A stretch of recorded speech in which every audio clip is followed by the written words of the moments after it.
O Agenciamentos Contemporâneos é uma iniciativa do Laboratório de Filosofia, Ciências Humanas e outros sistemas de pensamento, que conta com a parceria do Programa de Pós-Graduação Profissional em Filosofia, Núcleo Montes Claros, e o apoio da Coordenação Didática do curso de Filosofia da Unimontes. O Agenciamentos Contemporâneos procura abrir espaço. O Agenciamentos Contemporâneos é uma iniciativa do Laboratório de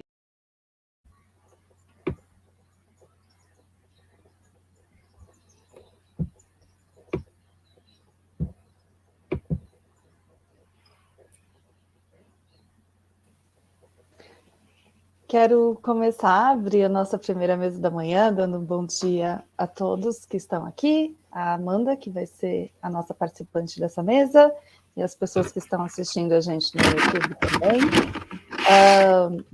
Essa mesa era para acontecer com 3 pessoas, mas as outras 2 participantes tiveram problemas que precisaram de ajustes de mesa, e a gente vai ficar hoje com a Amanda, então é uma mesa que vai acontecer no formato bilíngue, a Amanda vai fazer a apresentação dela em inglês, e depois a gente vai estar fazendo o nosso debate em português mesmo.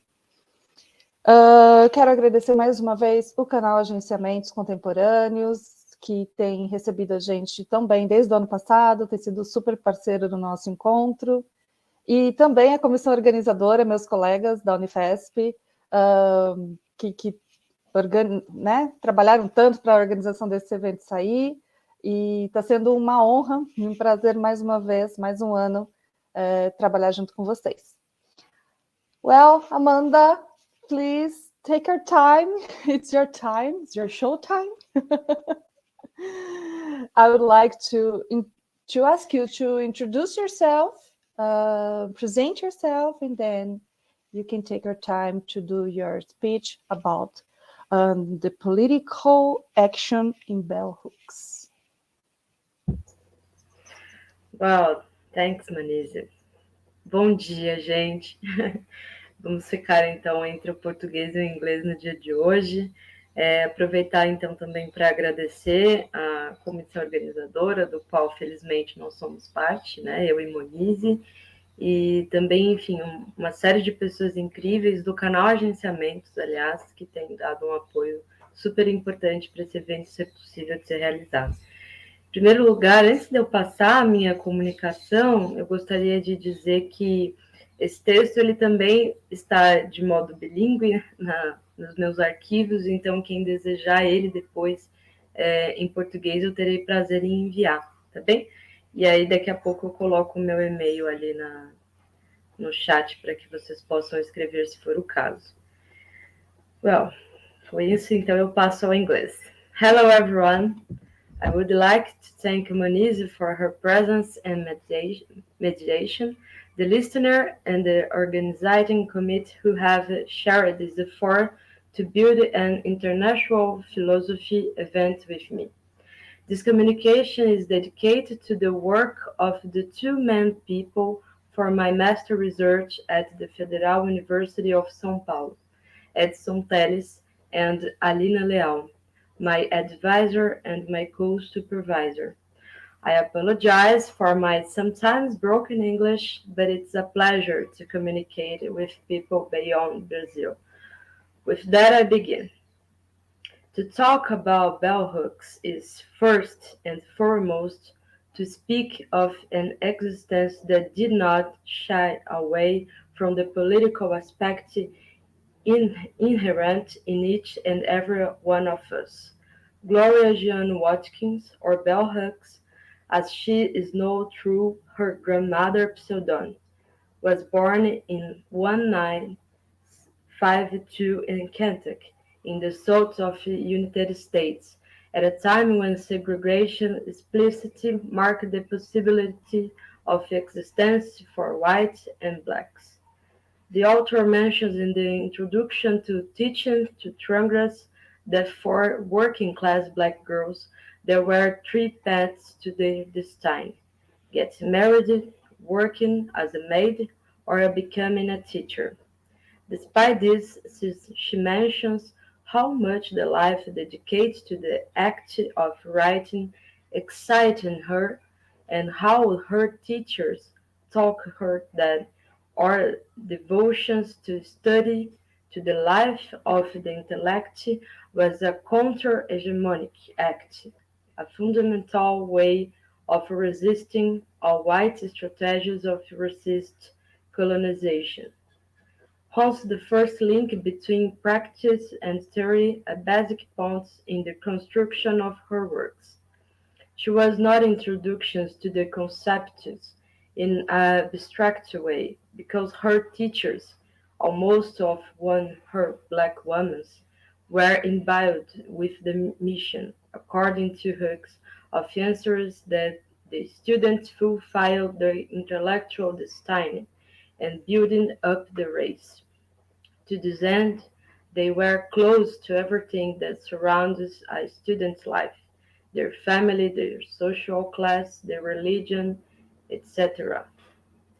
With bell hooks as a politician, we can understand that it is a question of glimpsing the system of domination and repression that exists in society, and investing the strength to fight against the collectively. In our author's view, as a black feminist in general, we cannot be free as long as there are people suffering for racism, sexism, or class oppression. This is precisely why it's not possible to see the classroom as a boring place that communicates apathy, because we are full of social problems, and we try to rise to the occasion through our teaching practice. Although the author focus is on the classroom, very much because of her own trajectory as a teacher and black feminist intellectual, we can broaden our vision and see the political presence in the circles of friends, the speeches we are invited to participate in short, in the spaces in which exercise our existence. Paying attention proliferate sexist and elitist statements and attitudes, where, however, we are and broken them, whether in ourselves or in others. It's a talk, it's a task that falls to everyone. Although the education Hooks received at home, reinforcing the aspects of what she should be, school was the space for the act of self-creation, making her believe in the possibility of enthusiasm coexisting with serious intellectual activity. If Hooks poses a series of questions to students, this certainly doesn't accept the rule of the teachers from being questioned. She invites us to think about what we teach and how we teach. It's very important how we teach and what we teach, highlighting the need to critically examine the way we, as teachers, conceptualize what the learning space should be like. If the desire is to maintain authority in a classroom that is too quiet and white, it's not infrequently will be praised by the school management. We will only have the reproduction of obedient students who will later become obedient workers. Will simply be sending cheap labor to the job market and will be suffocating the fundamental activity of instruction, welcoming and correction, because we are afraid of creating other learning space. First of all, when we problematizing there's still from Brazil, we need to be aware of the impact of the sorry We need to be aware of the impact that the new secondary education system has had on these students' relationships with school. As teachers, we are dealing head-on with vague and abstract subjects such as formative itineraries and life projects, as well as though the number of hours spent in school as a result of diversity pedagogical activity, generating much more than tiredness, exhaustion, and the emptying of the meaning of work.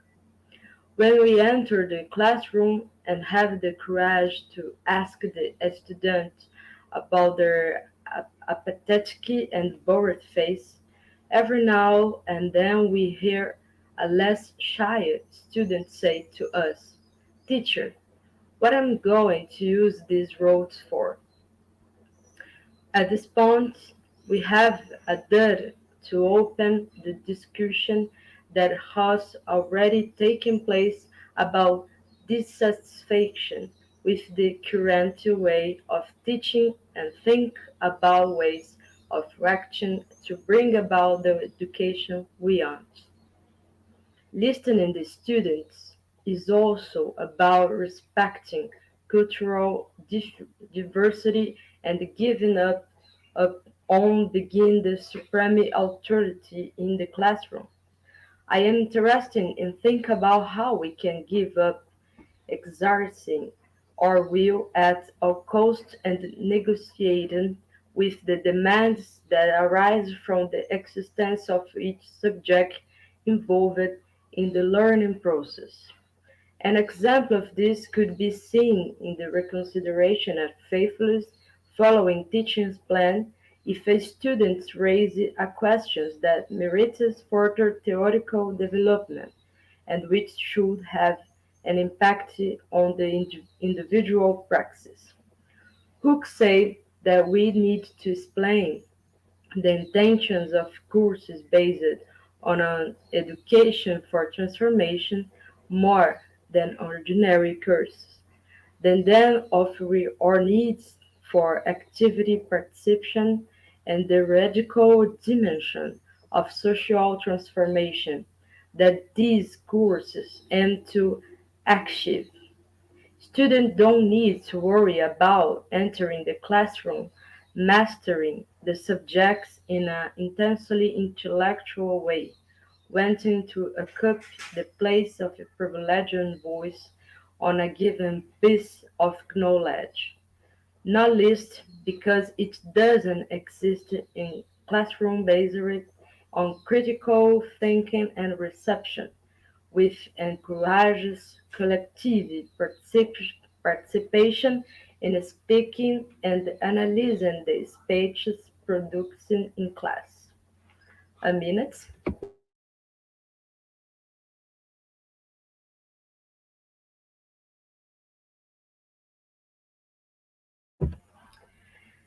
This act open to the students' voices as well and encouraging them mean that we are willing to consider the existence and particularities of each person who shares our classroom.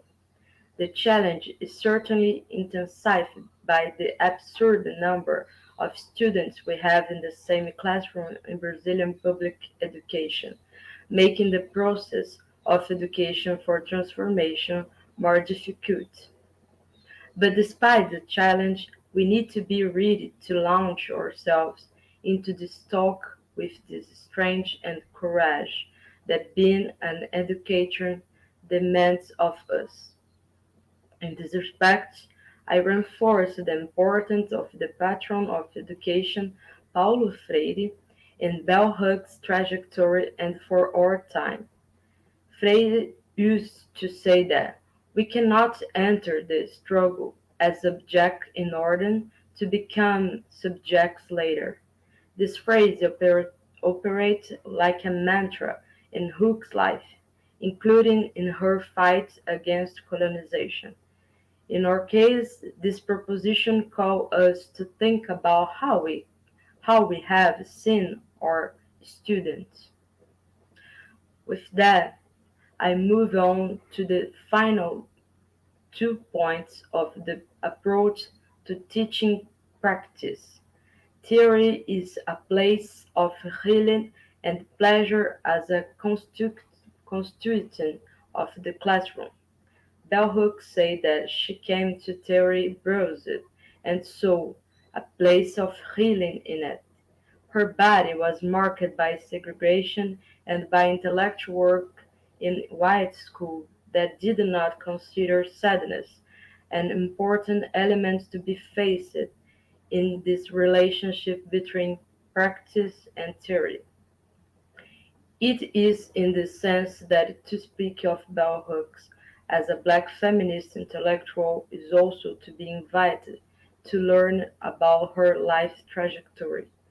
You only have to read her works to see how she moved between theoretical reference and her own teaching practice or emotional relationship. Unlike the way we are usually taught in academic life, which is to separate someone to and work from their life and desire. Hooke saw this plight as the fruit of Western dualism. In order to understand what is the Western dualism refers to, its word recovering Plato importance is in consolidating this separation. For the philosopher, the body is physical and the soul is a non-physical entity.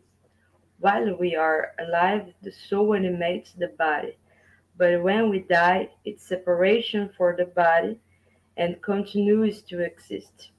This possibility of existence occurs because the soul has, as well as essence, are timeless and immutable, belonging to the intelligible world, as opposite to the corruptibility world of matter, which is imperfect and fleeting. For, for Plato, we can only grasp these perfect forms through geometry, mathematics, and philosophy.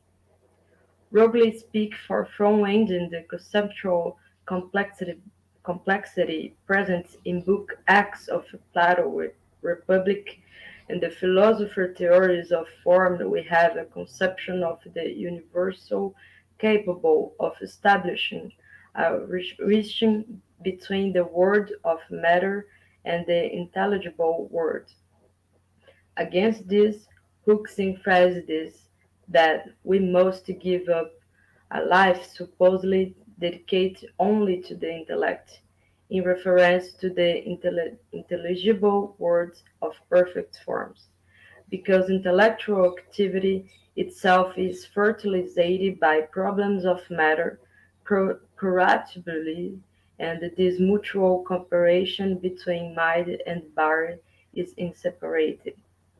By considering the body as a driving concept in her works, bell hooks invite us to constantly question how we exercise our body in the workplace, whether we are capable of questioning, accepting, and stimulating pleasure in classroom.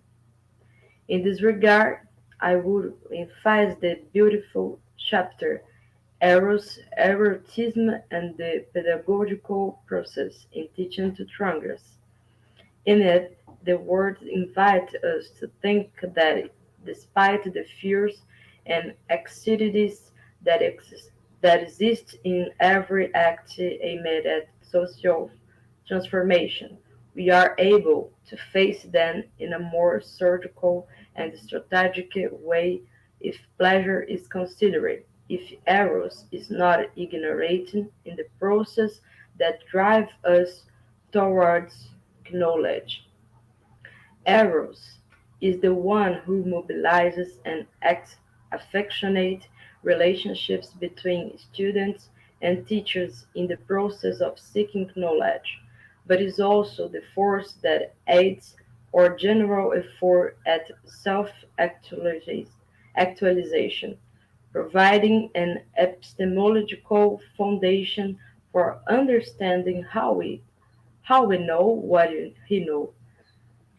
we know, thus stimulating the critical imagination. Errors in the classroom would be more precisely the wind that take us out of the state of passivity with which we assimilate the content present and make us enter the sea of learning armed with our own experience and its connection to the challenge of the present world, a connection that is only generated by a passion for the act of knowing, learning, and exploring. In a very thought-provoking way, she relates how classrooms where humor and affection coexist with serious intellectual work are viewed with suspicion. It is if in order to actively acknowledge we need to be filled with sad affections. Rather, it's a call to think of love as an integral part of the classroom and to understand in a radical way that love is an action. Love is what love does. With this, I turn to the general consideration of Hooke's first book on the Love trilogy, entitled All About Love, New Perspectives, with a view to defining what love ethics is and is and this importance imbued actions to face the global challenge of the 21st century.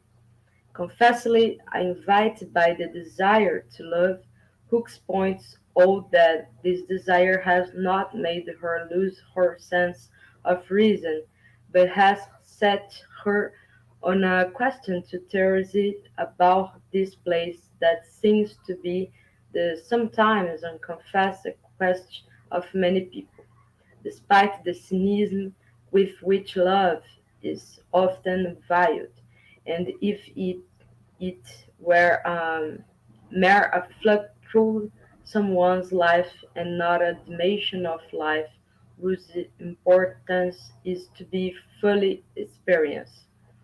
With this mind, the author moves between the various facets of love, and at no point of her work it's possible to say that we are dealing with a purely romantic dimension.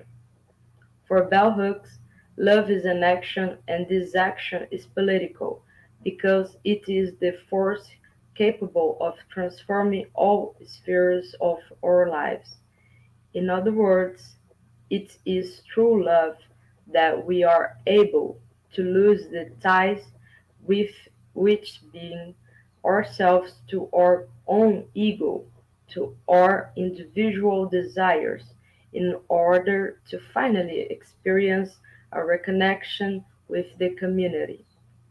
In this way, it's possible to say that love is understood as a social phenomenon whose passage from the individual to the collective is only accomplished through the spiritual dimension, just as Eros unites the desire to love with the force of self-actualization.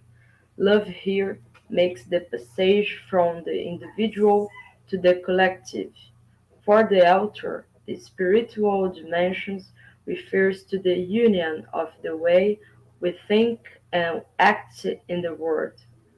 This union is implied in five indispensable values: trust, commitment, care, respect, knowledge, and responsibility. The opposite only refers to the various ways in which love has been distorted over time. Knowing love implies trusting, caring, respecting ourselves and those around us, maintaining a commitment to the truth in the relationships and collective responsibility for not fighting it with lies as we have become accustomed to. Hooks tells us that Awakening to love can only happen if we let go of the obsession with power and domination. Using Erich Fromm as a theoretical ally in his work The Art of Love, the author mentions in an separate from the affirming words that having faith in the possibility of love as a social and not an individual phenomenon. It's a rational faith based on knowledge of man's own nature. If we are here to follow this question of the nature of man from a philosophical point of view, we could go for a long time from soul to Hobbes, but we won't deal on this point. This understanding of love as a social phenomenon does not deny the importance of having a career and earning money, but this never comes before valuing and caring for human life and well-being. For those who deny the conception of this idea, Hooke said that they live according to a capitalism notion of well-being. In other words, that a good life is only within the reach of a few. In order to overcome this notion, she points out that only individuals capable of living the truth of their values can overcome the fear of radical change in society. Therefore, in the face of the ethics of domination and violence, the ethics of love presents itself as a political tool capable of launching us into a collectivity experience of sharing the earth and its problems. Let's examine how we can think about this theoretical and practical alliance.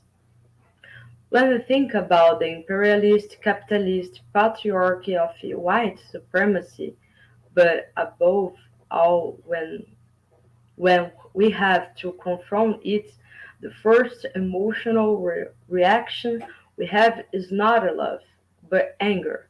Anger at a system that oppresses groups and suppresses living conditions for all. And it is important not to dismiss this affection, because it also mobilizes our action. The theoretical place where Hooke draws on to think about these issues is the writer Alder Lord, whose exemplary text on the subject is The Uses of Anger. In other words, in order to understand the love ethics proposed by bell hooks, we need to break out of the binarism we have been taught to deal with in the field of feeling and action in order to see the complexity of these in our lives. In other words, to be angry and an oppressive system is at the same time to love an egalitarian way of life that is not separating from the collective. Loving, in the sense, empower us to act in mutual cooperation with each other, but not because we are morally elevated, but because doing justice in this world is only possibility, true love has a force for change. For Hooks, love is not a paradisical place in which we haste our bodies and relax our spirits, but the force field that push us to dare and desire more plenitude in our collective life. In a world plagued by so many climatic, environment, and social tragedies, a world that threatens to make us see the sky fall soon, as the Brazilian Yanomami leader Davi Copenaua would say, hesitation to act, either because we don't know how to start or because we are afraid of confronting the raging extension of power that sustains privilege, it's all to come on. However, we need to collectively inhabit, restless in a collectivity way, and truly involve ourselves in what happened to us. We need to be angry, not only at our perceived system, but at our own inertia in the face of them. Only then we'll have enough energy to join forces that are not just our own in search of medium and long-term solution. Of course, there is no room for denying that. Unfortunately, we have reached certain points of no return when it comes to the climate, but this news cannot be an opportunity to disconnection from action. On the contrary, it is by loving this this piece of possible life that is outlined in the daily action of resistance that we are able to rise to the occasion. With that, I close this communication with the words of James Baldwin, mentioned by Bell Hooks in All About Love. To be sensual is to respect and rejoice in the force of life, in life itself, and to be present in everything that is done, from the for to love to sharing of bread. Thank you very much.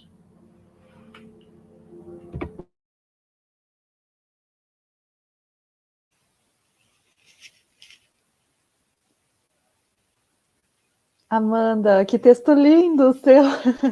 Fui acompanhando aqui enquanto você estava falando e achei muito bonito e muito bonita a forma que você escreve também. E achei muito bacana. Eu já vim falando em português, né? Achei muito bacana como você traz outros pensadores para conversar com o que a Hooks está falando, né? Você foi de Platão a Copenhague, né?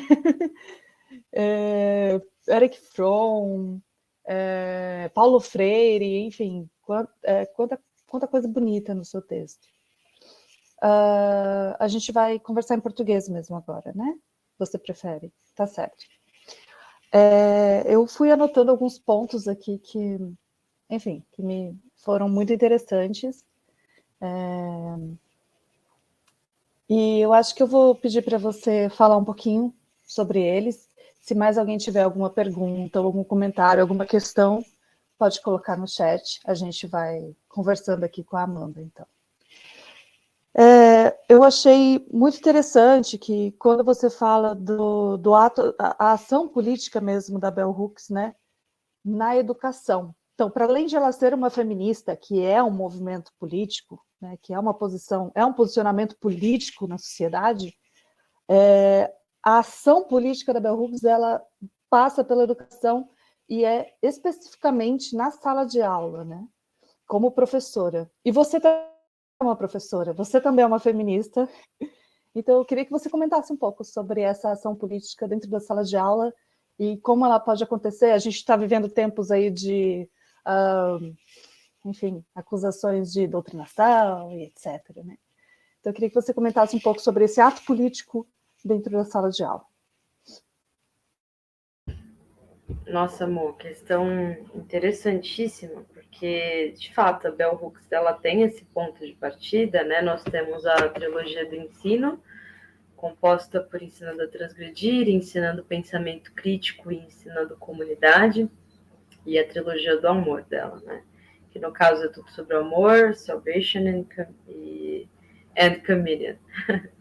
Então, salvação e comunidade. E em cada um dessas duas trilogias, ela vai estar o tempo inteiro, mesmo quando a gente está falando da trilogia do amor, aparece a educação. Então, para Bell Hooks não tem como escapar desse lugar, e talvez, e aqui eu arrisco dizer, né? Porque foi ali, justamente dentro da sala de aula, que ela teve a primeira oportunidade de pensar como é que ela poderia ser. Ela fala muito disso no começo de Ensinando a Transgredir, né? Dentro de casa era o espaço do que ela deveria ser. e a escola era o espaço em que se abria a possibilidade do que ela poderia ser.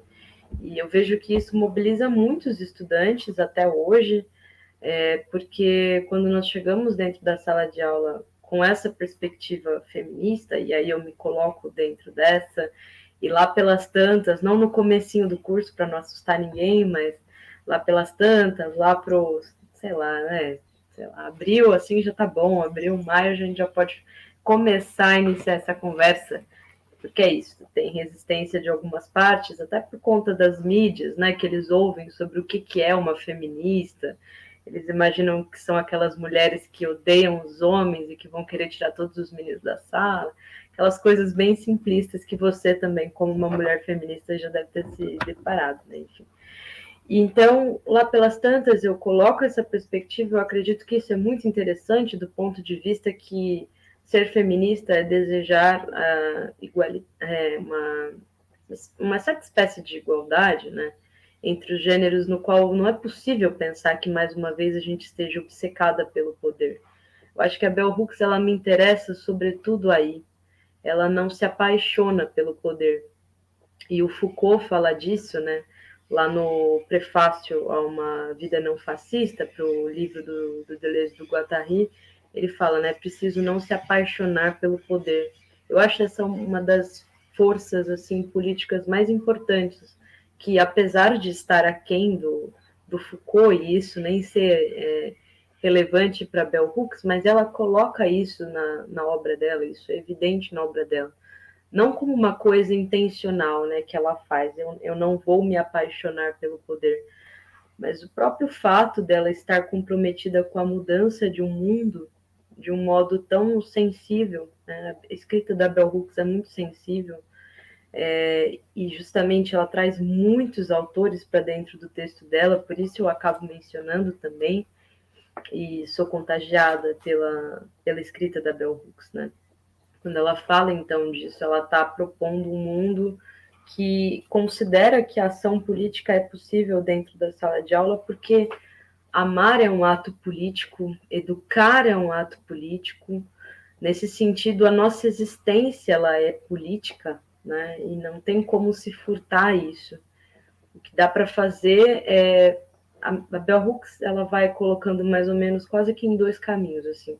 O que dá para fazer é a gente notar como a nossa existência é política e tomar conta disso, né, e decidir o que nós vamos intencionalmente fazer para a mudança desse mundo tal como ele está posto, ou se nós vamos continuar seguindo a cultura do opressor, que no caso é o capitalismo imperialista, supremacista branco, que ela sempre fala. Eu acho que é isso, não sei se eu te respondo. Com certeza responde. Uma inspiração, realmente, né? Acho que para todo mundo que lida com educação e formas de agir, né? Ela fala muito da ação, né? Então, acho que a Bell Hooks, ela coloca possíveis caminhos para esse ato político, né? E na prática mesmo, né? Ela fala da prática, né? A Paola mandou uma pergunta aqui. Amanda, você acha que a ética amorosa é muito confundida na nossa sociedade patriarcal e machista com uma submissão apenas o cuidado do outro? Digo isso principalmente porque ainda estou refletindo sobre a redação do Enem. Foi o tema da redação do Enem ontem, né? A ética do cuidado, o trabalho do cuidado, e que é muito confundido com, enfim, com o trabalho de casa e etc., né? Me surgiu agora a palavra certa, mas tá aí a pergunta da Paula. Nossa, Paula, excelente questão. Bom, eu vou começar pela ética amorosa da Bell Hooks e depois eu comento a redação do Enem, porque apesar de serem coisas bem próximas, são diferentes. E aí depois eu explico por quê, mas enfim, tem um trecho curioso que você colocou a questão e eu estou aqui com tudo sobre o amor na mão, e foi logo no trecho que o post-it me levou. E olha só, eu vou até aproveitar para ler, que é um trechinho bem curto, lá na página 174. O pensamento machista, com frequência, obscurece o fato de que essas mulheres fazem a escolha de servir, que elas se doam a partir de um lugar de livre-arbítrio, não porque seja seu destino biológico. Há muitas pessoas que não estão interessadas em servir, que desprezam a caridade. Quando alguém pensa que uma mulher que serve se doa porque é isso que as mulheres fazem, nega sua humanidade completa e assim falha em ver a generosidade inerente aos seus atos. Acho interessantíssimo como a Bell Hooks coloca essa questão do cuidado, porque assim, em uma sociedade, justamente como você coloca, né, em uma sociedade patriarcal e machista como a nossa, esse lugar do cuidado ele está sempre associado, mas ao mesmo associado a nós, né, mulheres, mas ao mesmo tempo é preciso pensar também que não se trata de abolir essa ideia de que mulheres também cuidam, e que isso vem justamente do que ela coloca, uma generosidade que está posta dentro da ação humana. Então, eu acho que é preciso, quando a gente levanta essas questões, ponderar esses dois lados. Sobretudo na rapidez dos nossos tempos, que em geral não faz essas mediações assim mais sutis, acredito que justamente por não ter esse tempo de fazer mediações mais sutis entre os conceitos, é possível sim super confundir a ética amorosa com uma submissão. E não tem nada a ver, como você bem pontuou, né? São coisas radicalmente diferentes. A ética amorosa é uma ferramenta de ação política para esse mundo, que visa uma transformação desse mundo a partir da concepção do multiculturalismo que ela propõe, né? Enquanto a submissão está a serviço, né, dessa sociedade patriarcal. E sobre a redação do Enem, é curioso pensar como que as mulheres fazem esse sobretrabalho, né? É um tema que, bom, esse ano eu não tenho alunas e alunos de terceiros anos, só primeiros anos do ensino médio. E eu gosto muito de trabalhar com alunos de terceiro ano justamente porque são outras questões, né, que se colocam para eles. Mas quando eu penso sobre o tema da redação do Enem, eu acredito que é uma coisa que, assim, as mulheres rapidamente sacaram do que se tratava, né? Porque vivem isso, porque fazem essa gestão psíquica, né, dos conflitos e, enfim. Isso é um lugar que está posto, várias vezes eu falo disso e também me pego nesse lugar, né? Se existe um conflito, se existe uma coisa a resolver, quem é que toma a ação? Quem é que vai à frente para estabilizar essa situação? E quão desgastante é fazer esse trabalho sempre, né? Mas ontem eu comentei na sala de aula sobre isso, sobre o tema da redação, e no momento em que eu comentei, 3 meninas ao mesmo tempo falaram: nossa, como eu queria ter escrito essa redação. E eu estou falando de meninas de 15 anos de idade, mas que já estão expostas a essa dinâmica do ter que cuidar, né? E aí não é um cuidado que parte de uma generosidade, de um desejo de cuidar, parte mesmo do lugar machista que coloca a gente nessa posição de servir sempre, né? Enfim, boas questões. Perfeito. A diferença entre cuidar por genuinamente, né? Cuidar genuinamente porque é algo que você quer fazer por alguém, e cuidar como se fosse algo, o cuidar como se fosse algo inerente ao ser mulher, né? Então você é mulher, então você é cuidadora. Você tem que cuidar. Muito bom. Amanda, teve um outro ponto aqui que eu anotei, que eu achei muito interessante na sua fala, quando você começa a falar sobre Eros, né? E teve a frase que você usou, que eu acredito que seja da Bell Hooks, inclusive, esse pensamento, quando ela fala que ela considera, você usou body as a driving concept, né? O corpo como um conceito que dirige algo, né? E a gente está falando de uma pensadora americana, né? Norte-americana, negra, e isso me lembrou uma outra pensadora também negra, porém de uma comunidade africana, e ela fala muito sobre o corpo como um marcador aqui no nosso pensamento ocidental. Então, a Bell Hooks, ela trabalha, então, esse conceito do corpo, né? Eu queria que você falasse um pouquinho mais sobre isso.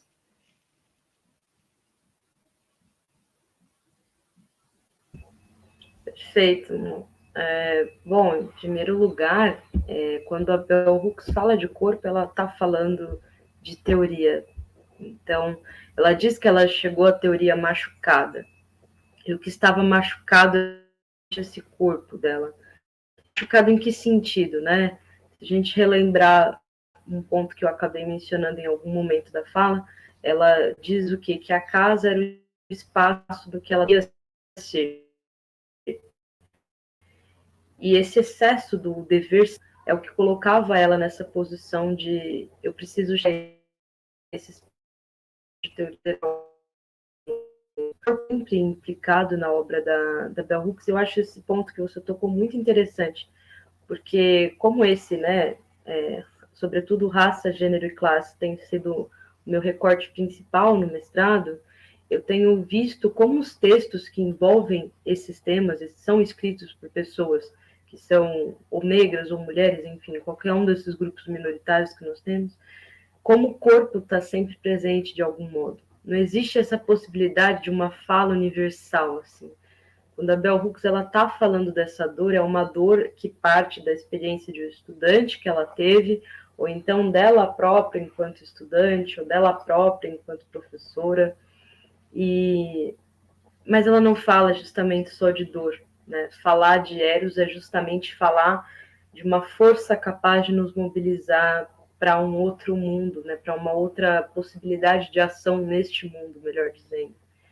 Então, Eros é aquilo que, justamente, né? Eros é o deus do amor, é aquele deus que vai flechar e depois daquela flechada não tem como você desviar o olhar, você fica tomado, né?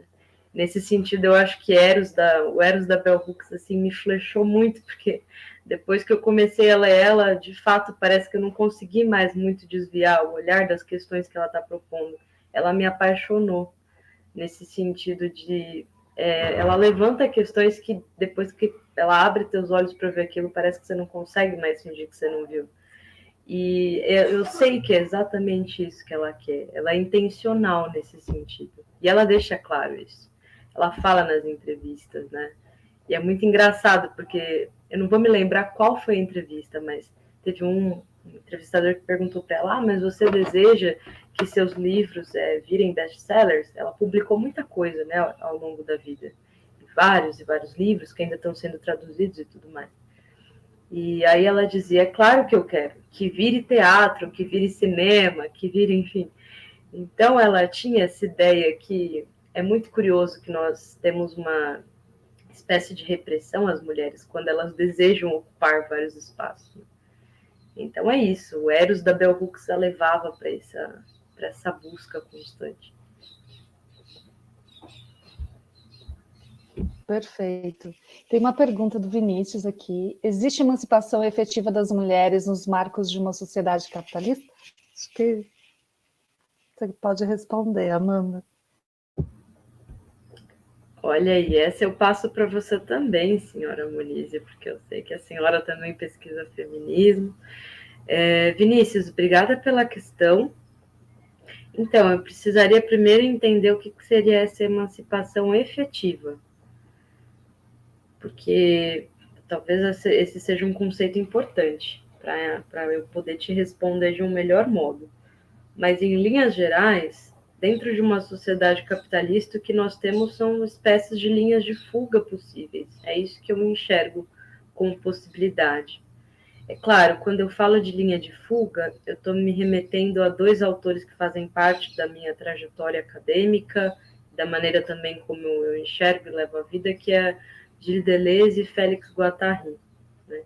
Então, pensar essa linha de fuga seria justamente entender o que é a força de um sistema majoritário que se impõe como capitalismo e como é que a gente consegue, de algum modo, escapar a isso.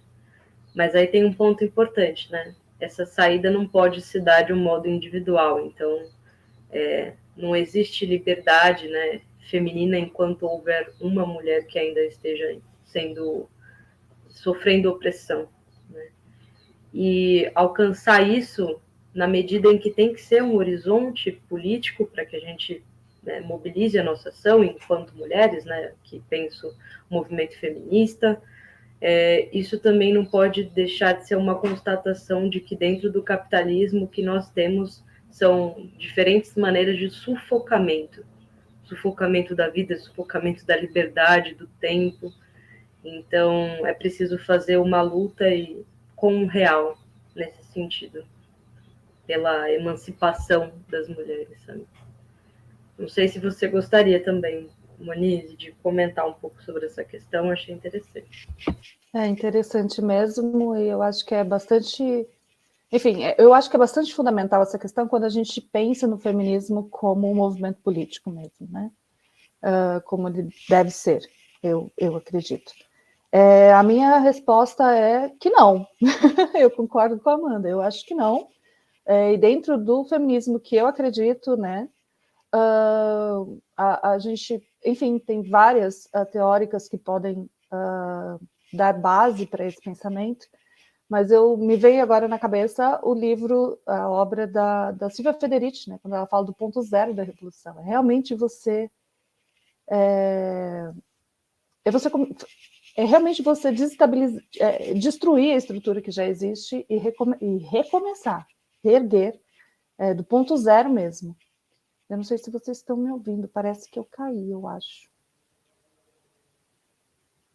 É possível me ouvir?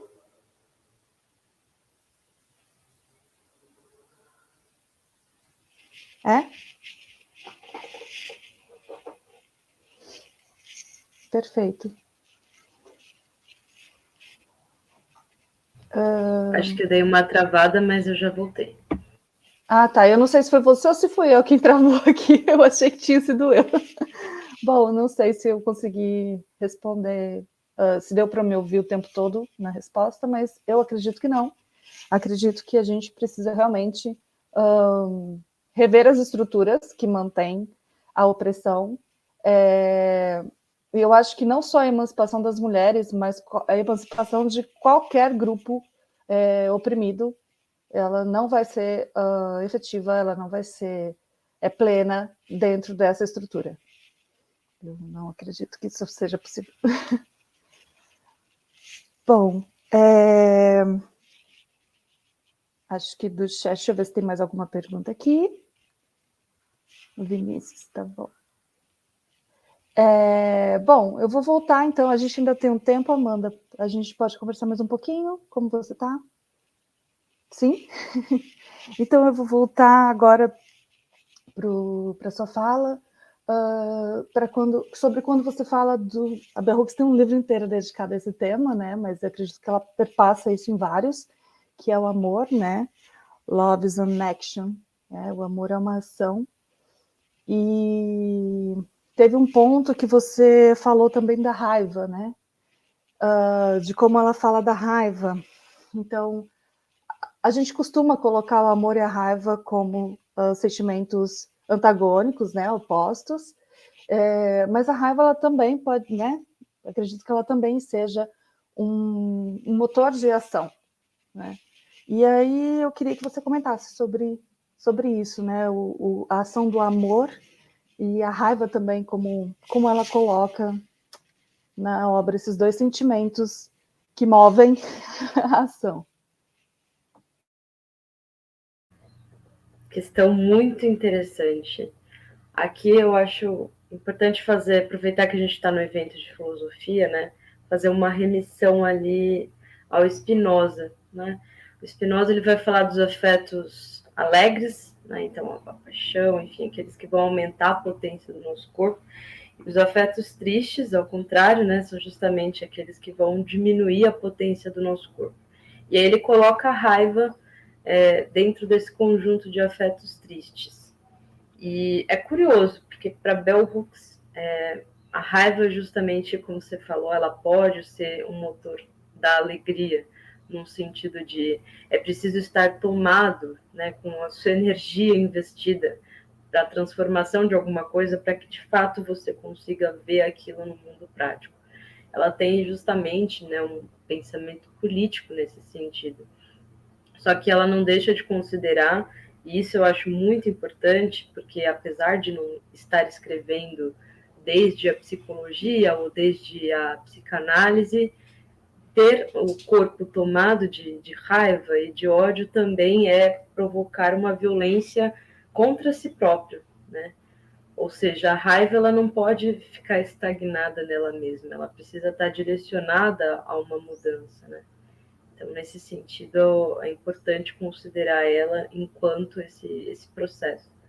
E amor é isso, né? Amor é esse mundo outro, essa possibilidade de construção de uma sociedade em que não hajam esse tanto de desigualdade de todos os tipos que nós vemos se proliferar a cada dia, né? Então, é raiva e amor, assim, no sentido de que ela se reduz a esses simplismos que, em geral, a gente coloca, né? Raiva de um lado, amor de outro. Aí a gente vai povoando o mundo de binarismos e tenta operar com eles na vida. Mas o real, ele é muito mais complexo, né? A realidade é realmente complexa e eu acho que eu estou junto com a Bell Hooks nessa. Eu acho que a raiva é um afeto muito interessante. Eu gosto de pessoas que sabem ter raiva. São pessoas muito interessantes.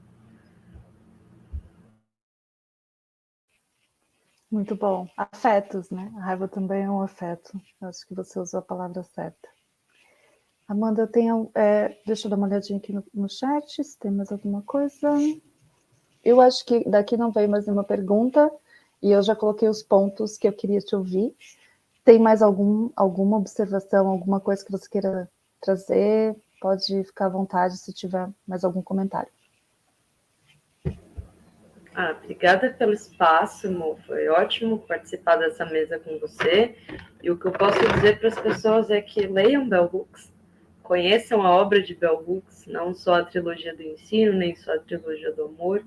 Acredito que ela é uma interlocutora fundamental para o nosso tempo e para aquilo que é importante nós estarmos atentos, né? Nesse mundo que nos povoa de tantas informações, às vezes retirar um tempo para fazer leituras que nós não estamos acostumados e de fato eu acho que quando nós abrirmos o livro da Hooks, que nós possamos então nos abrir de fato para as questões que ela propõe, porque não são questões simples, mas são extremamente importantes. Então é isso. E obrigada ao público que esteve presente aqui com a gente, colocando questões também. É isso. Amanda, muito obrigada por vir aqui compartilhar com a gente a sua pesquisa, o seu texto. Também agradeço a todo mundo que assistiu, participou, mandou perguntas. E mais uma vez o canal que está aqui com a gente dando todo o suporte, a equipe da organização do encontro também. Foi um prazer falar com você, Amanda. Amanda, além de tudo, é minha amiga pessoal, então, assim, muito gostoso poder ter esse debate com você e ouvir mais sobre aquilo que você está estudando e desenvolvendo na pesquisa. Eu deixo aqui o meu abraço a todos, convido vocês para continuarem assistindo e acompanhando nossa programação, e até logo!